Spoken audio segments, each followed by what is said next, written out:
All right, if you got your Bible and you grab them, turn to the book of Philippians, chapter 2. Tonight we will look at verses 14 through 18.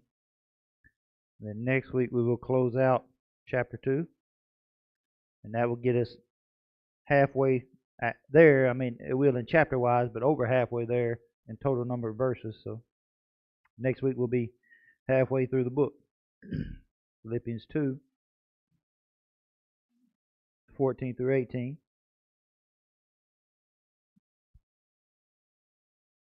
We'll trust that you're there.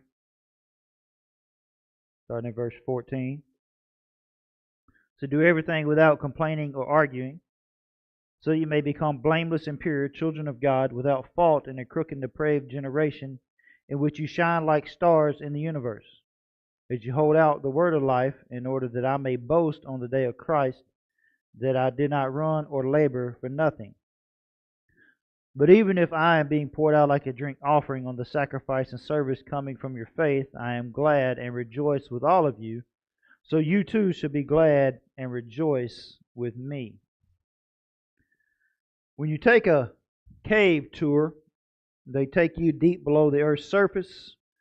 When you get down there, they do a demonstration. They turn the lights off to show you how dark it is. And it is so dark that you literally cannot see your hand in front of your face. But the guide always has a flashlight. And when they turn the flashlight on, everybody's eyes automatically is drawn to the light. Everybody automatically turns and looks to the light. Even if you don't want to, your eyes just go to the light. Last week, we looked at verses 12 and 13 and the idea of sanctification, which is the process of growing more and more like Jesus, which we also looked at last week, working out what God has worked in you, working out your salvation. So I want to review real quick. Let's look at verses 12 and 13 again, and then go immediately to Colossians chapter 1, and we'll look at a verse that we looked at last week. And then in a moment, I'll explain why we're doing this. So Philippians 2, 12 and 13. Therefore, my dear friends, as you have always obeyed, not only in my presence, but now much more in my absence, continue to work out your salvation with fear and trembling, for it is God who works in you to will and to act according to his good purpose. Now, if we'll turn right in your Bible a page or so, Colossians chapter 1, verse 29, last verse in the chapter.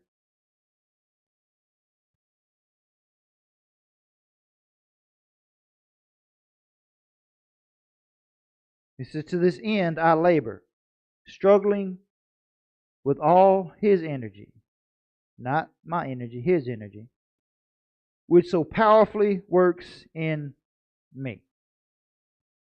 So verses 12 and 13 of Philippians 2, work out what God has worked in. Colossians 1:29, it's not my energy, it's his that is working in me. So Philippians 2, 12 and 13 and Colossians 1:29 will help us with the application of verses 14 through 18 tonight. Because if God is working in us, and we are working out our salvation, this stuff we're looking at tonight should become easy. If we're truly working out what God has worked in, this is just part of the process. This should come easy to us tonight. So verse 14 again as we walk through the text. Do everything without complaining or arguing. That verse is not a suggestion. That's actually a command. Paul is not saying, yeah, you probably need to think about your arguing and complaining. No, he says, do everything without doing those things. Complaining is a virus, and it's dangerous. It affects not only you, it affects the other people in your life. Medical experts tell us this now. It seems kind of comical, but then when you think about it, it's probably pretty accurate. But complaining does this in our life. It causes high cholesterol. I thought that was just from eating bad. It causes heart attacks, strokes. It zaps your energy, has a negative effect on your mood, causes anxiety and depression, It damages your memory, and shortens your lifespan. So Paul is challenging the Philippians to be different from the world. And he begins with two things that we all secretly struggle with: grumbling and complaining. These are what Christians might call acceptable sins. Because we don't really look at them as sins. And we find a little bit of grumbling, complaining, and arguing inside of all of us. We all have these traits inside of us. So we're like, well, those are just acceptable sins. I mean, surely they're not that big of a deal. But Paul writes that grumbling and arguing and complaining are joy killers, unity busters, and have no place in the believer's life. The story is told of a young man who joined a monastery. He wanted to be a monk. And the rule was that you get to say 2 words every 10 years. 2 words every 10 years. So he took the vow of silence. Well, after the first 10 years, he said, "Bed hard." 10 more years passed, and he said, "Food bad." Well, the next 10 years go by, and he said, "I quit." The head monk then said, "Good, because all you've done is complain since you got here."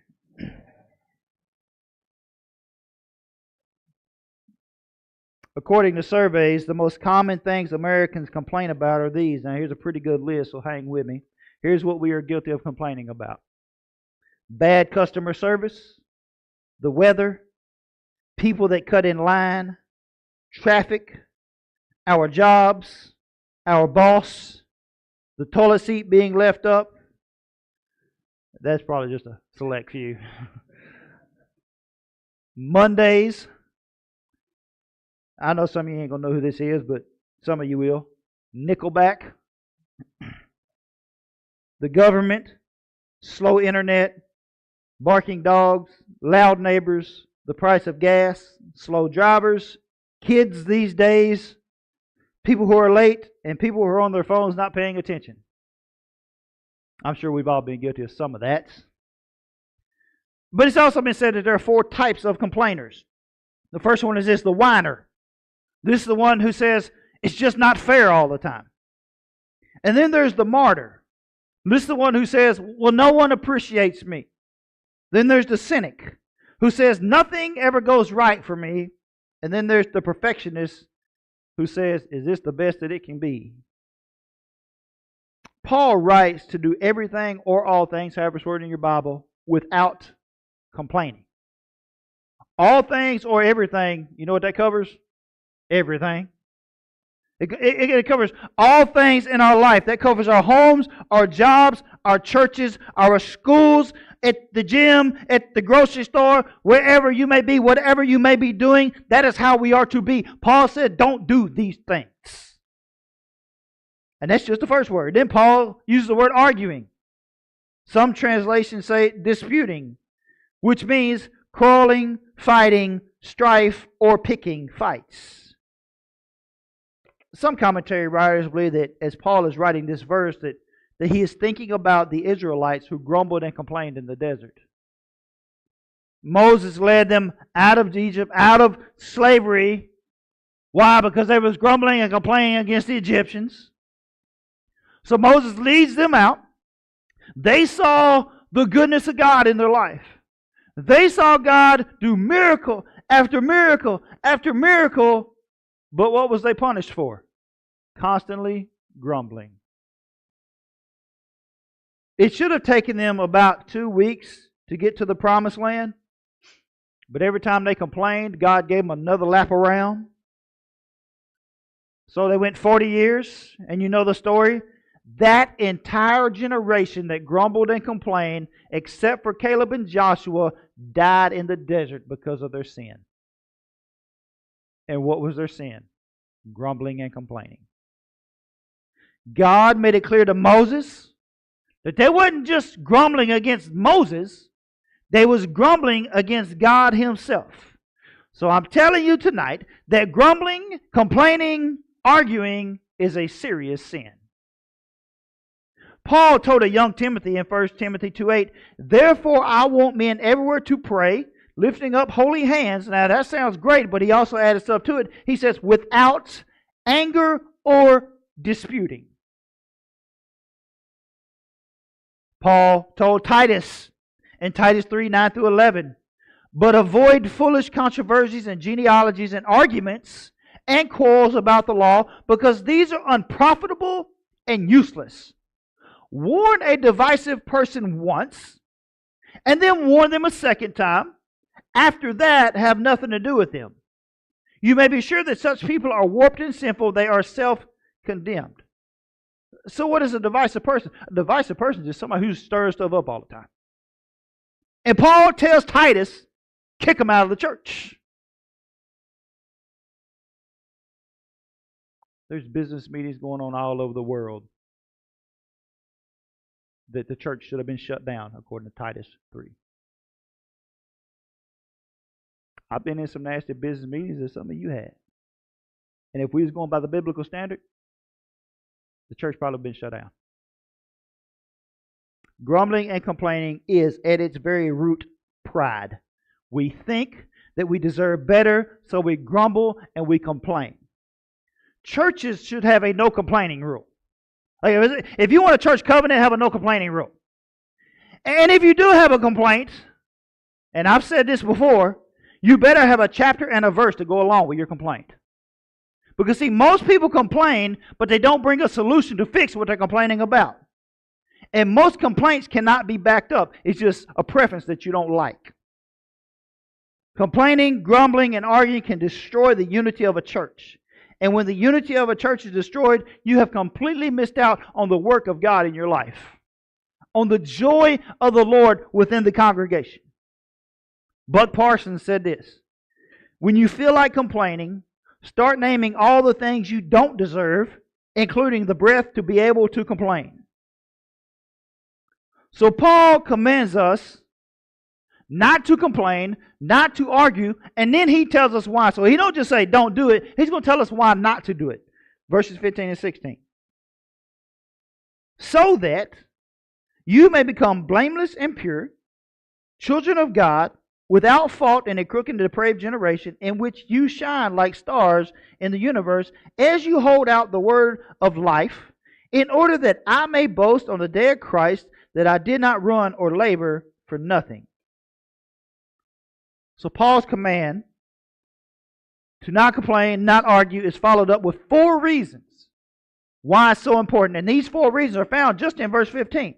Now I'm going to break them down in just a second, but I need to tell you this.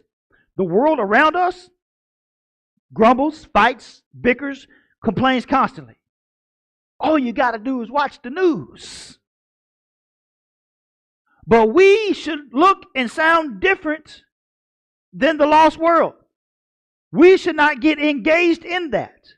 And Paul describes how believers, how the church is supposed to look with 4 words or 4 phrases. And the first one in verse 15 is this. He says, blameless.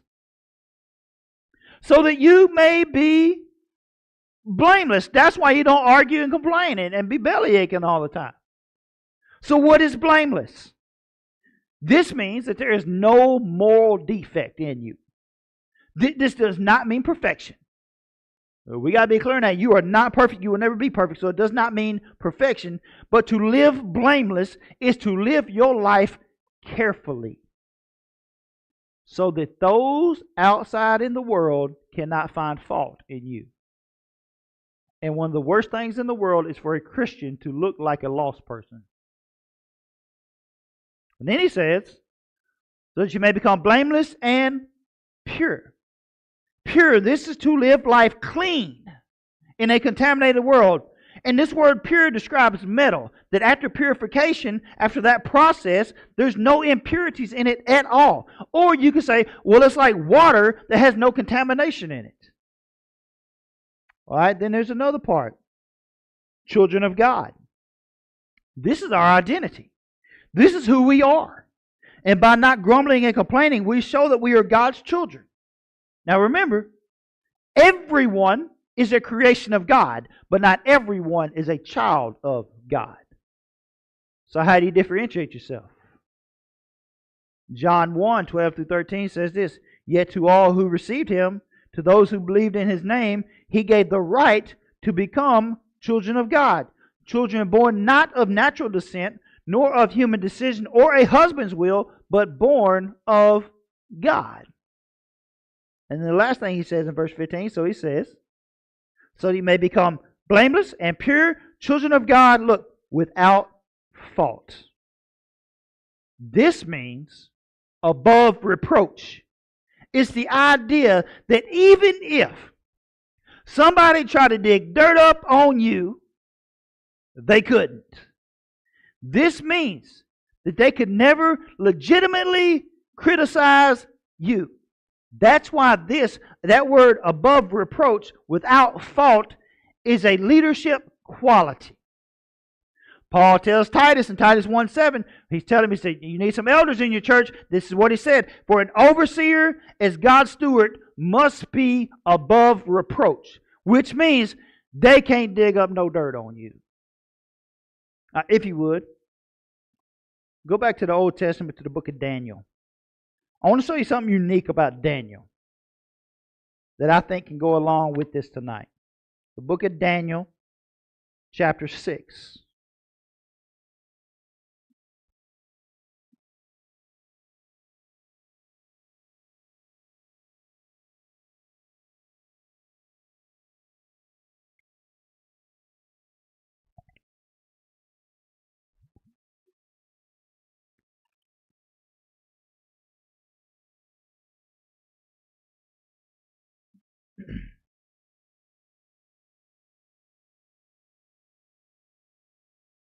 Now, to give you the context, Daniel and his buddies have been taken to Babylon as part of God's prophecy.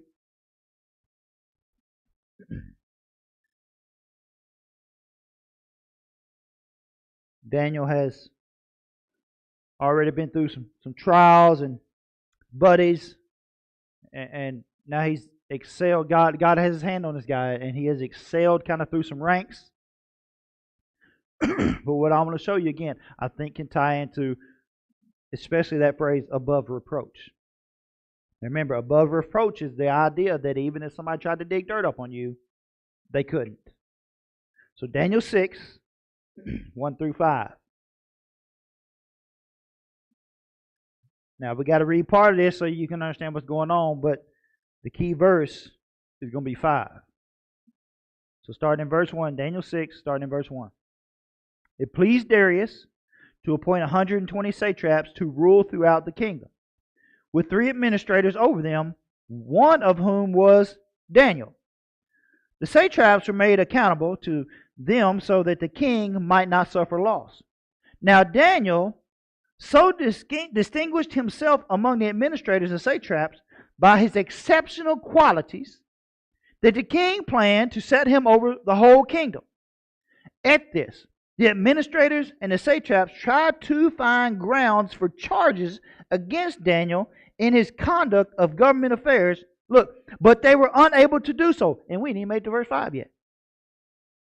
They could find no corruption in him, because he was trustworthy and neither corrupt nor negligent. All right, verse 5.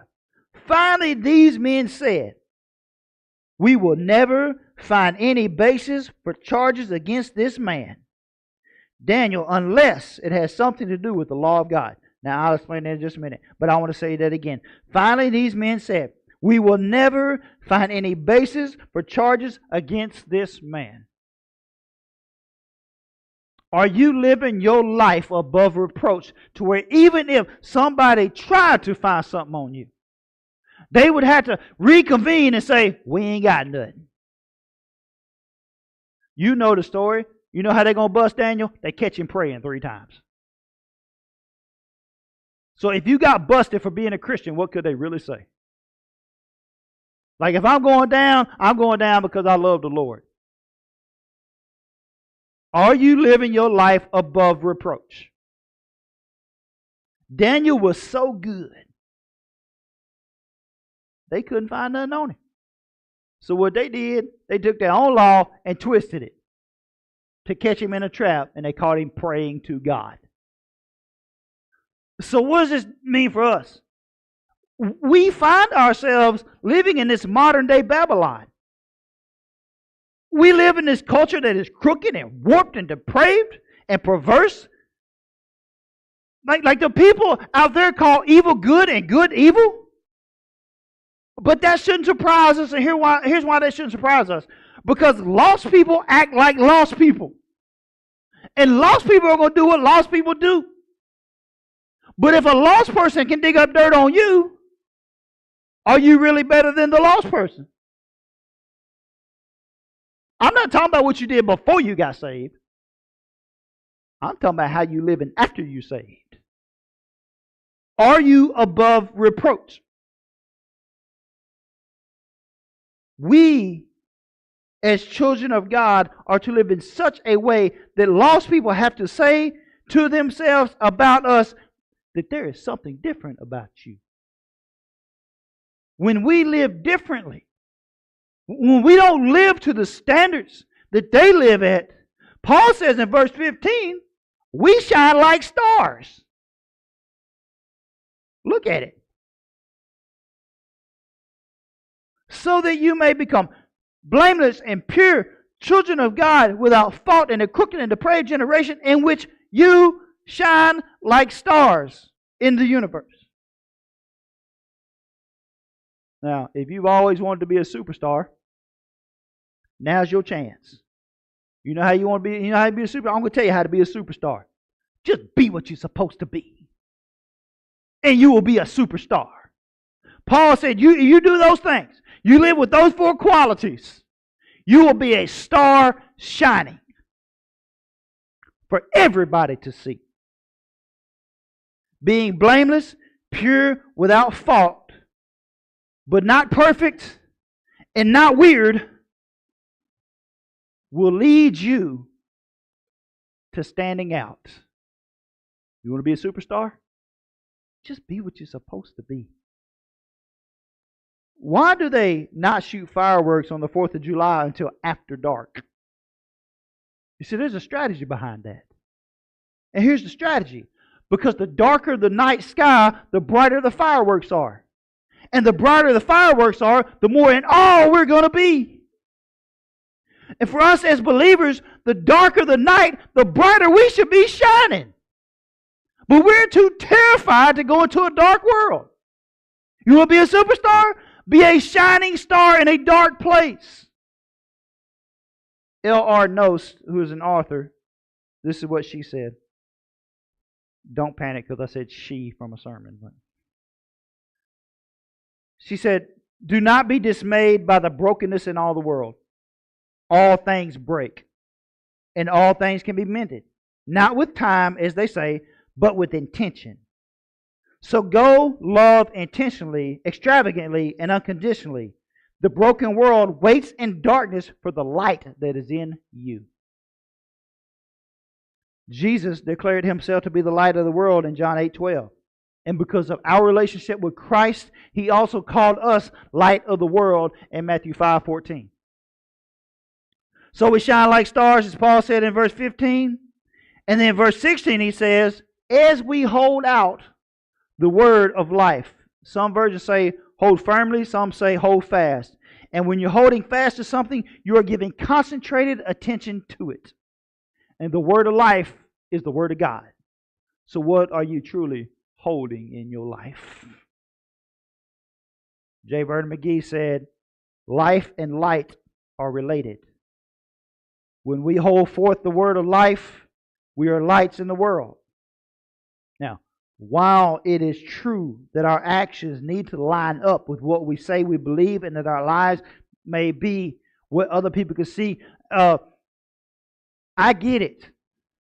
Our lives might be a living Bible, and that's the only thing some people are going to read. But I also got to tell you this. You need to have words too. You need to be speaking what you believe. And let me prove it to you. Go to Romans chapter 10.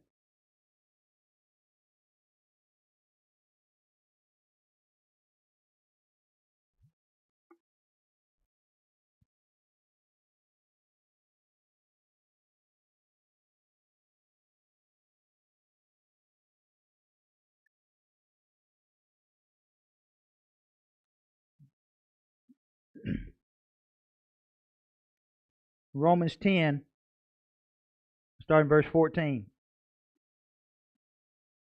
And no, these verses ain't for the preacher, they for the whole congregation.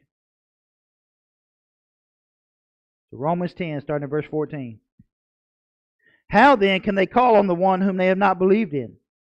And how can they believe in the one whom they have not heard of? And how can they hear without someone preaching to them? And how can they preach unless they are sent? As it is written, how beautiful are the feet of those who bring good news. But not all the Israelites accepted the good news, for Isaiah says, Lord, who has believed our message? Consequently, faith comes from hearing the message, and the message is heard through the word of Christ. It is all of our jobs to not just live it, but to speak it. So Paul will now move into a personal reason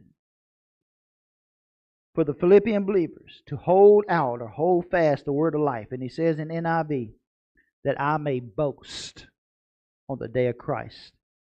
King James says that I may rejoice in the day of Christ. Paul is not being prideful here, but he labored for Christ and he wants to be proud. He wants to be happy for the Philippian believers, and he wants them to be able to do the same thing. And Paul does not want his labor in the Lord to be for nothing. A couple years ago, I was having lunch with a former student that I had in one of my youth groups. As I shared with him my heart for students and the student ministry in general, he asked the question in form of a statement. And this is what he said. He said, I bet you are really disappointed in how some of us turned out. I couldn't hide my reaction. I spent years in student ministry. And I've been very disappointed that some of my students that I had for years, I poured my life into, to see them walk away from the faith. Pastors are human too. And we want to feel like our efforts make a difference. So I'm with Paul on this statement. I don't want my labor to be in vain. And I desire that you all walk with the Lord in this deep, intimate way. Is that selfish? Yes. And I will be selfish. And here's why. Because my selfishness is for your benefit. I don't get nothing out of your relationship with God. But I'm selfish because I love you. I want you to truly experience God in your life. The Philippian believers, they loved Paul. Paul loved them. And they wanted to please Paul, and Paul wanted to be able to be pleasing to them. Paul wanted this church, whom he loved deeply, to shine like stars so when Christ returns, he could say, Jesus, I did that. I did it for you. That's his boasting. Not, look what Paul did, but Lord, look what I did for you. Look at all these saints who are in this intimate relationship with you. Verses 17 and 18. But even if I am being poured out like a drink offering on the sacrifice and service coming from your faith, I am glad and rejoice with all of you. So you too should be glad and rejoice with me. Paul knows that his life is hanging in the balance. His trial before Caesar could end in his release or his execution. If it ends in execution, he's okay with that. If there was ever a person who was not afraid of dying, it was the Apostle Paul. Now, I need to connect some dots here for you. I need to connect some stuff here so you can understand the magnitude of what Paul is saying in verse 17 when he said, I am being poured out like a drink offering. He wasn't just thinking something crazy up here. Paul did not make this up as he was just writing, like, I need something cool to say. Let me remind you that before Paul was saved, he says himself, I was the Pharisee of all Pharisees. And a Pharisee had to have the first 5 books of the Bible memorized. Remember that. Now, I'm being poured out like a drink offering. If you will go to the book of Numbers, this is the last place I'm going to have you turn tonight. The book of Numbers, chapter 28. Remember, Paul had this memorized. Paul knew what he was talking about. I am being poured out like a drink offering.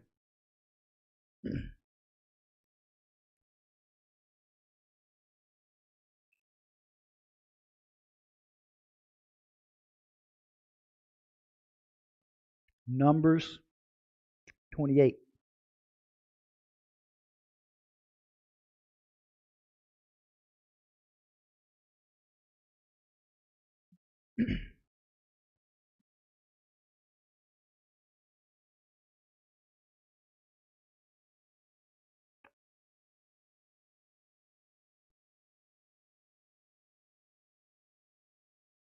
All right, Numbers 28, starting in verse 1, 1 through 8. Hang with me here.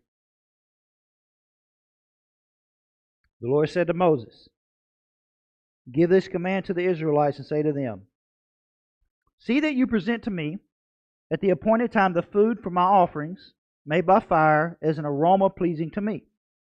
Say to them, this is the offering made by fire that you are to present to the Lord. 2 lambs a year old without defect as a regular burnt offering each day. Prepare 1 lamb in the morning, the other at twilight, together with a grain offering of 1/10 and an ephah of fine flour mixed with a quart of hin of oil from pressed olives. This is the regular burnt offering instituted at Mount Sinai as a pleasing aroma, an offering made to the Lord by fire. Here we go. The accompanying drink offering is to be 1/4 of a hin of fermented drink with each lamb. Pour out the drink offering to the Lord at the sanctuary. Prepare the 2nd lamb at twilight, along with the same kind of grain offering and drink offering that you prepare in the morning. This is an offering made by fire, an aroma pleasing to the Lord. So you think Paul didn't know what he was talking about? See, in the Old Testament, when the priest would offer a sacrifice, it tells them what they did. They would use wine or honey or water or some type of perfume, and they would pour that over this burnt offering. And that's what they would call, that's a drink offering. And what this would do, this will produce this aroma. And God said it right there, that is pleasing to me. So they would pour this out on the fire. It would make this smell. And God said, okay, that's a pleasing aroma unto me. And in his last letter that he ever wrote to Timothy, when he knows his death is imminent, he writes in 1 Timothy 4:6, for I am already being poured out like a drink offering, and the time of my departure is near. Jesus Christ, we just looked at a couple weeks ago, emptied himself. Paul will gladly pour himself out for the glory of the Lord.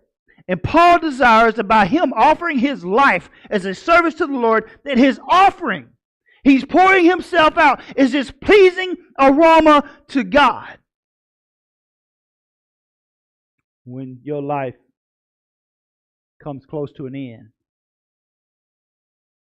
will you be able to say to God, my life has been a pleasing aroma? He tells the Philippian church, I am glad, and I rejoice with all of you.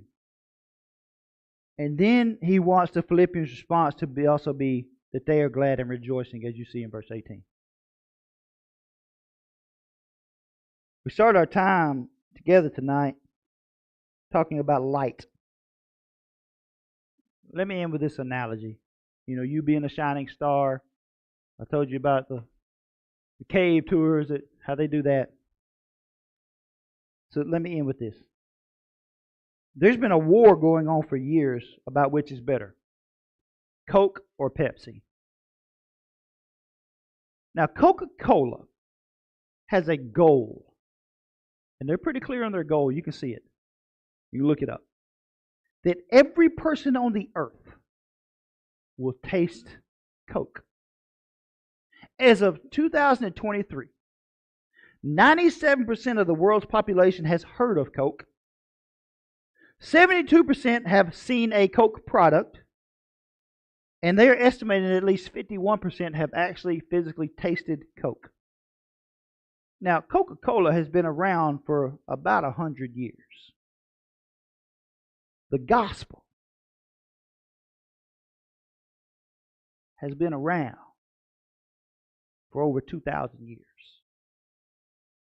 And there are still over 3 billion people who have not tasted the good news. That is 7,000 different people groups who have not even heard of Jesus Christ. Right now, Coca-Cola is kicking the church's rear end because we are too scared to be a light in a dark place. Let me pray for you. Father, thank you for your word, for allowing us to study it, to break it down. Father, I do pray for my brothers and sisters tonight that we would live our lives in such a way that we could be above reproach. But more than this personal goal of being holy and pure, let us shine bright, as Paul told the Philippian believers. We want to be superstars and all this other stuff. Let us be a superstar for Jesus.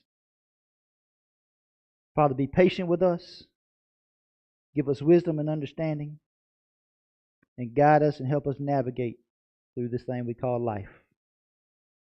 Put somebody in our path this week that we can minister to, that we can share the gospel with. And help us to be obedient to that. We love you. We ask these things in your Son's name. Amen. Hope you have a great week.